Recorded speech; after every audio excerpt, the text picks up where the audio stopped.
guys look like you're having crazy fun. Can you smile, Declan?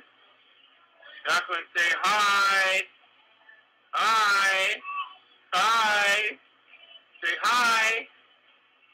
Declan, can you say hi? Keisha, can you say hi?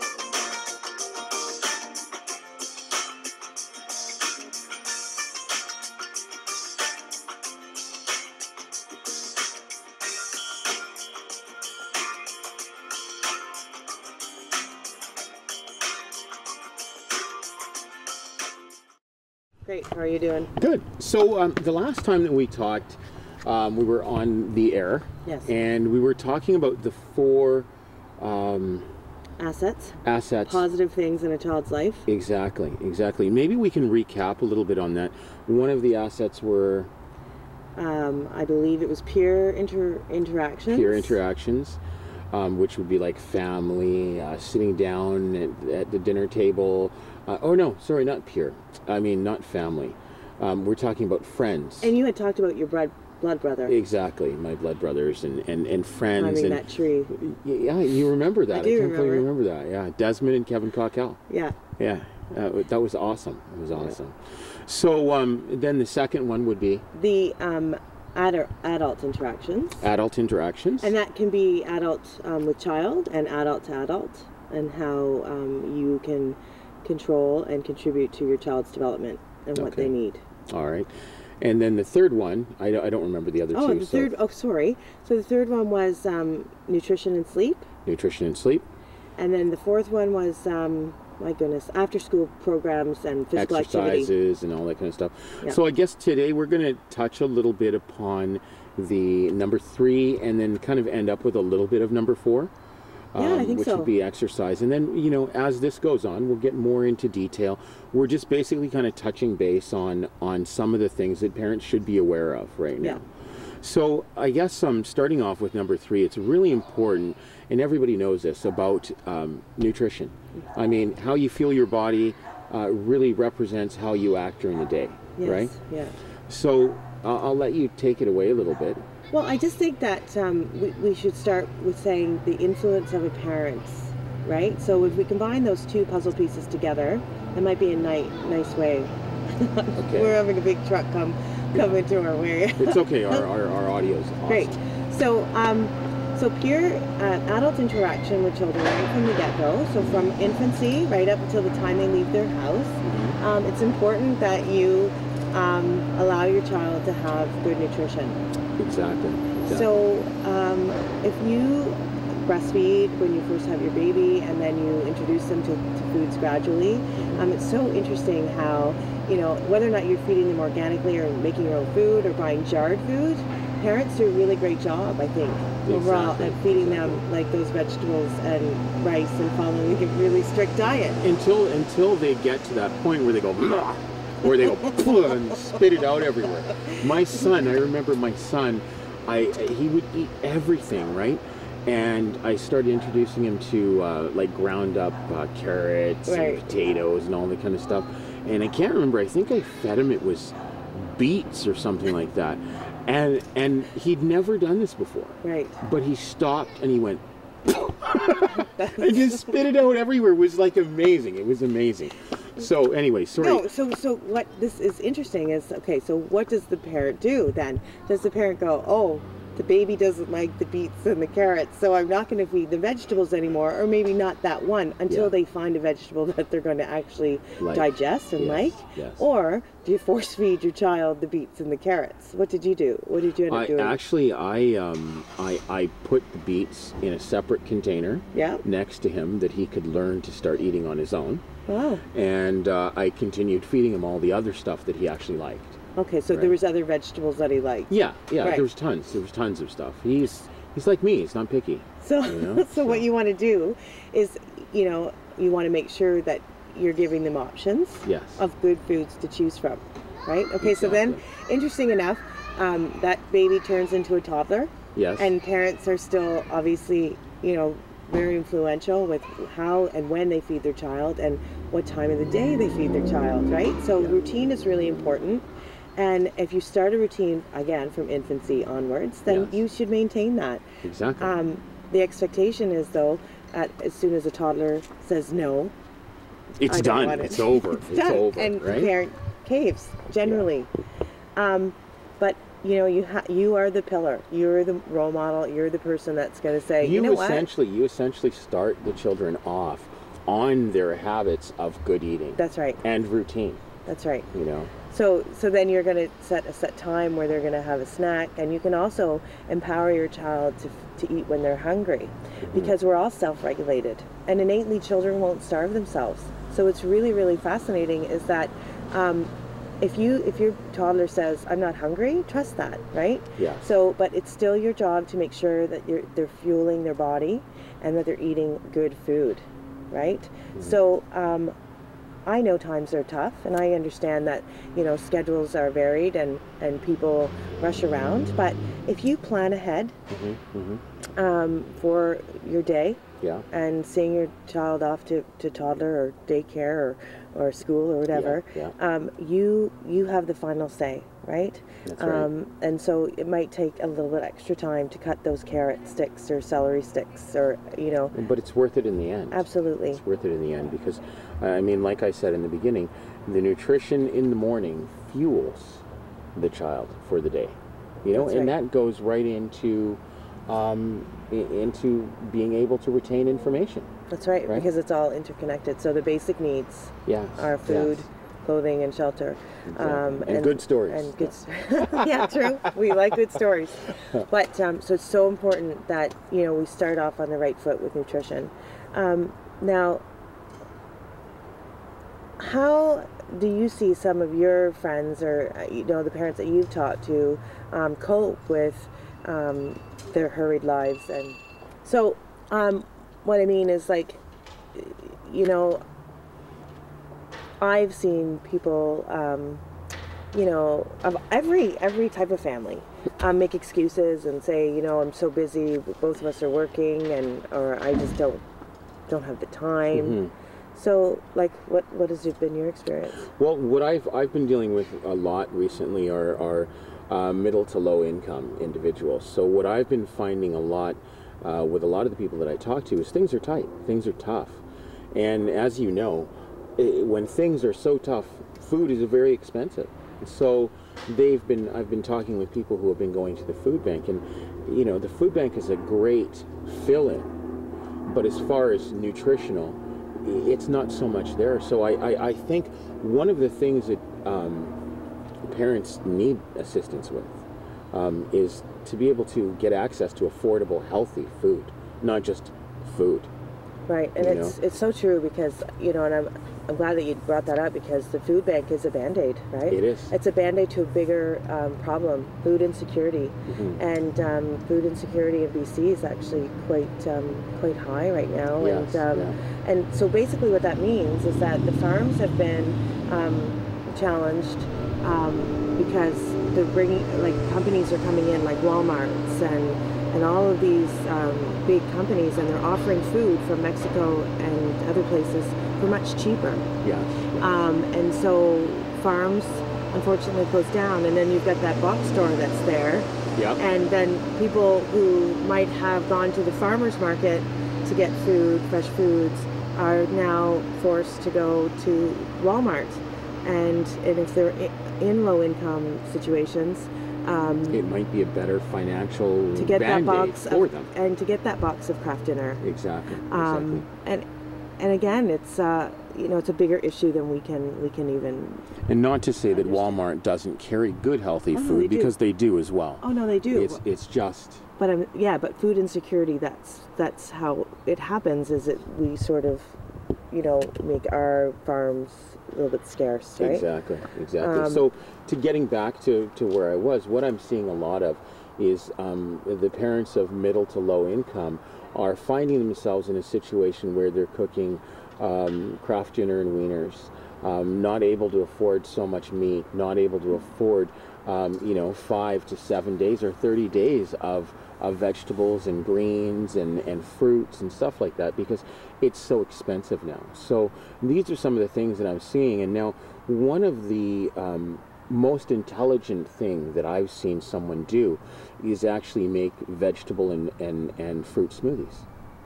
And so this one lady does vegetable and fruit smoothies, and the kids have them every day. She, minces up or blends up all of the vegetables, all of the fruits, all of that, puts it into 3 different containers, and there it is. The kids have their serving of fruits and vegetables once a day, in the morning and usually when they come home at night. So that's affordable, and that's affordable, yeah. And it is a solution. Yeah.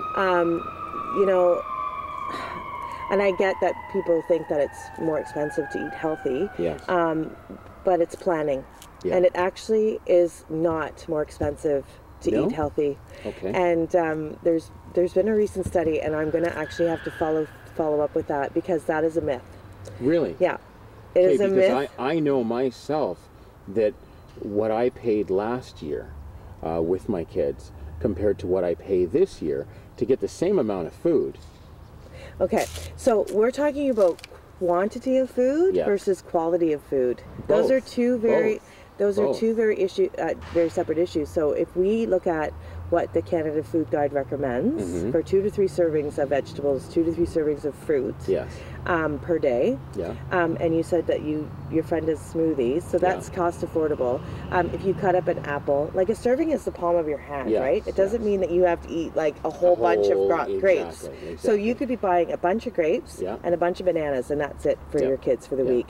I think that there is a misunderstanding of what children need, right? For nutrition, proper nutrition. Yeah. And, I think that by talking to your doctor, or I used to work with a organization called Brighter Futures, which was for Buns in the Oven was called. Okay. And it was for young single moms.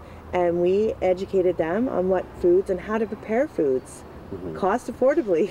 Because these moms were on, milk stamps and low income, right? Okay. So, and they could do it. So I do think that there's ability to do it. Again, it's reaching out to these families and giving them the resources. But so if we take economics out of it, okay, and if we get back to the importance of nutrition and keeping active and healthy, it's our role as parents to sort of educate ourselves and try to do that, right? Yes. So if we go back to why children can slip away from that pattern, from eating healthy, look at how you're scheduling your meals. True. When are you scheduling your meals, and when are you doing your family time?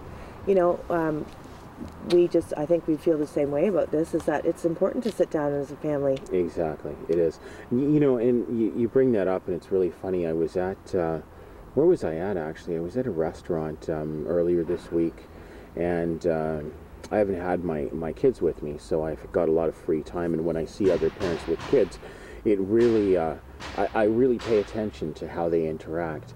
And the mother was with her son, and the son was sitting in the, he was in a grocery cart, right? And so he was sitting in the top, and they were sitting there and they were talking, and the mother's phone rang, and there's a little boy looking out, So I found that really interesting, because that seems to be a new trend that's happening in our society. Is they sit down together, but everybody has their cell phone or their something, and it's just a part of life, right? Right. It seems to me as if the family structure and the family time is disappearing. But going back to what you were saying, it is important. It is important, but with the way the economy is and times are right now, it's extremely difficult for families to actually sit down at the same time. I disagree. I disagree, and I think that people have excuses to why they don't do it. Okay. And I think that if you're going to really be honest with yourself, you have to look at priorities. And priorities are sometimes saying yes to the child when they're saying, can I play video games? Because maybe that's going to give you that time, that little bit of time for your own needs. And I get that. So it's all about work-life and balance, right? So what's the priority of having a family time? Because what does family time offer? Social abilities. So teaching your children how to interact. Thank you. Yeah. Couldn't get that out. The importance of healthy eating. Okay. And saying, I value you. I value this family. This family is a priority for me. And I think that when people say, yeah, well, you know, technology's in play, and, you know, whether or not you're in any social standing, I think that you have to make it your obligation and your priority to sit down with your family. Yeah, that's true. That is true. I think that, you know, if we go back to basics, turn off the video games, build a house in the background. All this Get time we're outside, sitting here right? and nothing was happening, know, right? right? We've had cars come An back ambulance, and forth, an fire truck. ambulance, a fire truck. I love it. But you know what? Anyways, That's we're that's adaptable. life. That's life. We're adapting, right? Exactly. I love that. It's so live, so raw. So anyway, back to nutrition. nutrition. Yeah, nutrition. So, you know, I just think that we really do need to be accountable and realistic. And okay, so what is an excuse and what is real? What's real? Yes. Yeah. And you know, I think that it's so important to sit down. I know for me as a young child, and even as an adult. Yes, a young woman. I actually still sit down when I'm with my family. Yeah. We have family meals. And we would sit down, and if the phone rang, the answering machine picked it up. Yeah. And we would talk. Yeah. And we would share. These are some really important things. They're really important things that are actually fading in today's society. Yeah. You know? And so getting back to that whole issue of the food, you know, it's important to have breakfast. It's important to have snacks. It's important to have lunch. It's important to have dinner. And then, you know, from there on, whatever happens. But some of these things really determine or depict a child's attitude in how he interprets education and retains the education. Some of this stuff goes a long way for his endurance his or her endurance during the day. You know, you don't want your child to be all bum and learning and all that kind of stuff, and then when he comes home he's crashed, right? You don't want that. So it's really important to actually have those meals during the day. Yeah. And I think, I mean, if you go back to the underlining thing is the basic needs, right? Yes. And children are reliant on you. They're dependent on you. And if you break that cycle of how you were raised, right? And if you say, okay, well, you know what, I ate hot dogs and macaroni and I turned out okay, or I like my lifestyle, or maybe you don't like your lifestyle. You know, we all have a decision to make. And if you do some things that are unhealthy, that's okay. Because the majority of things that you're choosing are healthy. Exactly. There's that commercial, I don't know if you've seen, like all the kids are at the park and they're lying down. And they're like, because of the lack of activity and poor nutrition, that children will die sooner. Like adults, really? They'll die earlier in life, and that's true because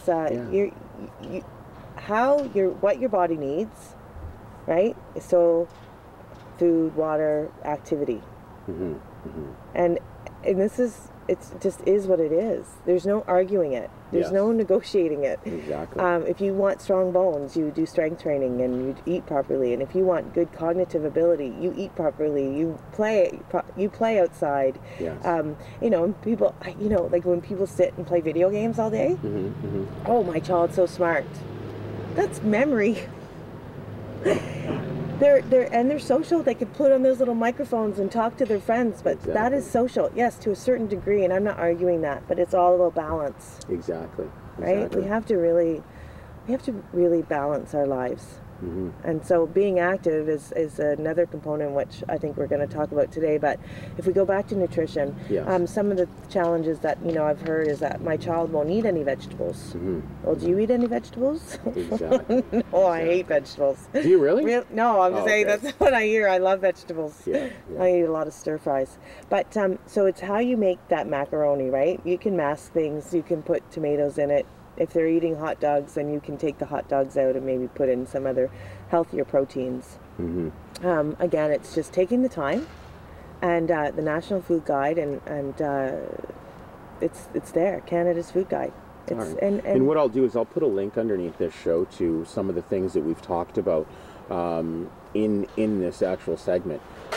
We've got some guidelines here. You know, like, does how well you know your children come in here right now?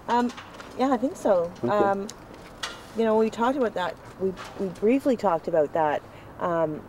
Your interaction with your child last week. Yes. And then who their peers are, right? And we said, you know, you are a huge influence on who your children play with. And if they're like, well, I like Tommy.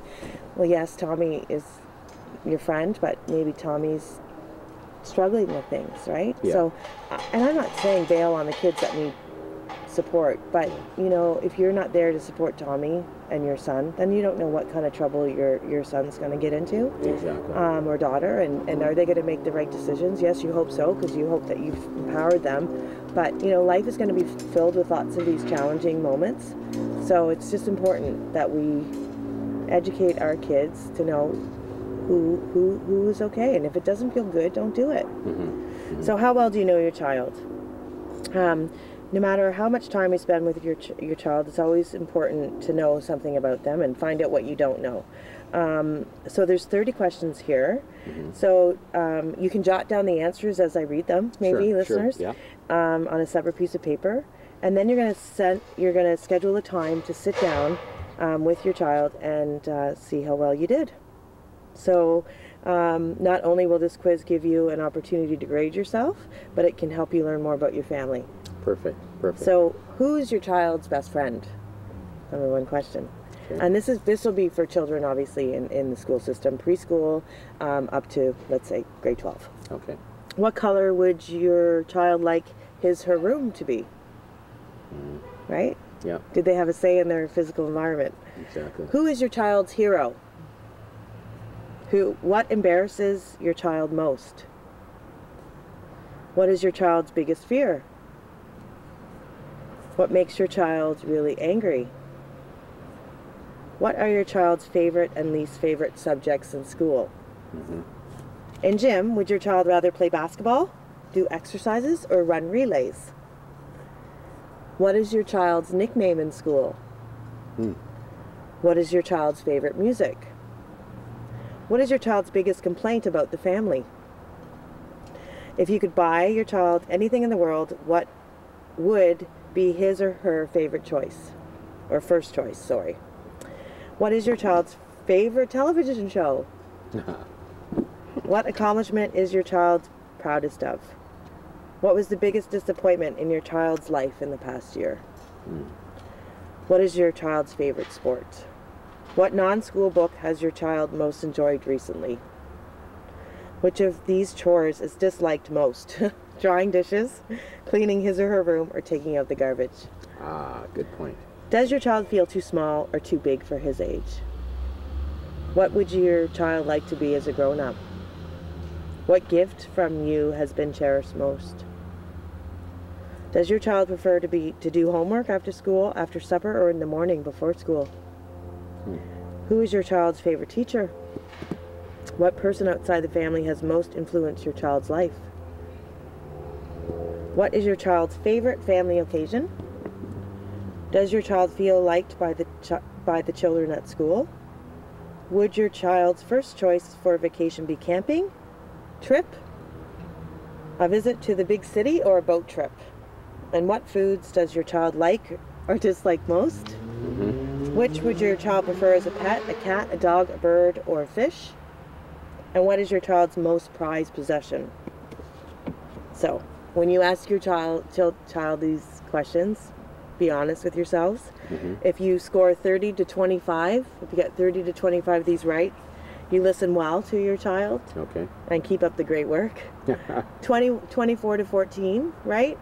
Although you know quite a bit about your child, perhaps you need a fine-tuning to your listening. Okay. Below 14, right? You need to improve communication. Start talking more and listen more. Yeah. This is just a quick little guideline. It's a resource sheet. Yeah. It's a great one. Okay. Let's stop there, and I just want to take a look at what it looks like. Yeah. Okay. All right. I got it. Earlier in the show, we were talking about the benefits of eating a healthy diet. So we did a little bit of research and we came up with this. Maintaining an overall healthy diet not only offers your body the energy and nutrition that it needs to function, but offers several health benefits as well. Eating a diet high in fruits and vegetables as an overall healthy diet may help reduce the risk of stroke and cardiovascular disease, reduce the risk of type 2 diabetes, protect against certain cancers such as mouth, stomach, and colon rectum cancer, reduce the risk of coronary artery disease, help decrease bone loss, and reduce the risk of developing kidney stones.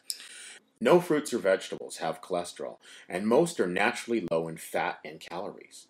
Vegetables are a great source for potassium, dietary fiber, folic acid, vitamin A, E, and C. Fruits are a great source of nutrients such as potassium, dietary fiber, vitamin C, and folic acid. Diets rich in potassium may help to maintain healthy blood pressure.